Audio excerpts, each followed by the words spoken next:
Hey, Eydel, this is Dave. I hope this finds you well.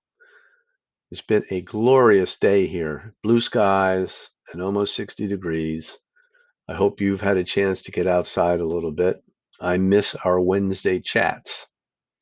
I'm going to read a story called Don't Hurt It, and it is written by Anne Harth. Flit, flap, flit.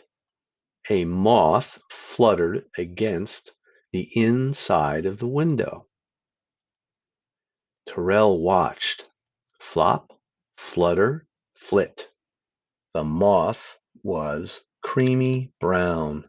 Its antennae looked like tiny feathers. Calvin ran into the room looking for his shoes. "What are you watching?" he asked. Tyrrell pointed. "A moth." Calvin said, "I'll get rid of it." He raised his hand to slap the moth. "No," Tyrrell said. Calvin glanced at Tyrrell. "No?" he asked. "Don't hurt it," Tyrrell said. The moth saw its chance. It fluttered away from the window. It landed on the ceiling.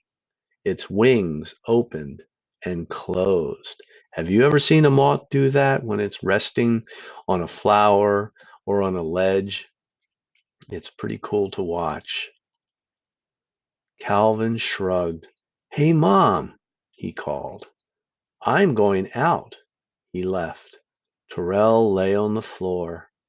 He looked up at the moth. It had one black dot on each wing that looked like eyes. Ebony wandered in with a book. She sat on the couch. The moth fluttered from the ceiling. It fluttered over Ebony's open book. "Yuck!" She waved her hand. "Go away!" The moth landed on a page of her book. Ebony started to flick it with her finger. "No!" Tyrrell yelled. "Don't hurt it." Ebony turned to look at Tyrrell. The moth saw its chance. It fluttered away. It landed on the window curtains. Tyrrell moved close to the moth. Its body was fuzzy.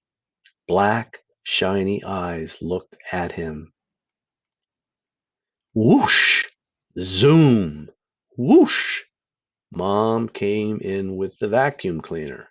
She vacuumed under the chairs and under the tables. She moved closer to the curtains. "Oh, you don't belong here," she said to the moth. She raised the vacuum cleaner hose. She moved it towards the moth.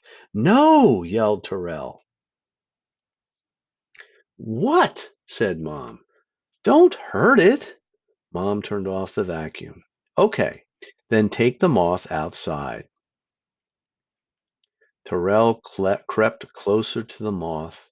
"It's not safe for you here," he whispered. He cupped his hands around it. The moth's wings tickled his palms. Tyrrell carried the moth downstairs and outside. He opened his hands to free the moth. The moth was still for a minute. It opened its wings and closed them again. "You're welcome," Tyrrell said. The moth fluttered away. Why does Calvin run into the room, do you think? And how would you describe the moth's body? Who is the second person to almost hurt the moth? And how does Tyrrell feel about the moth? Eydel, I hope you have a great week.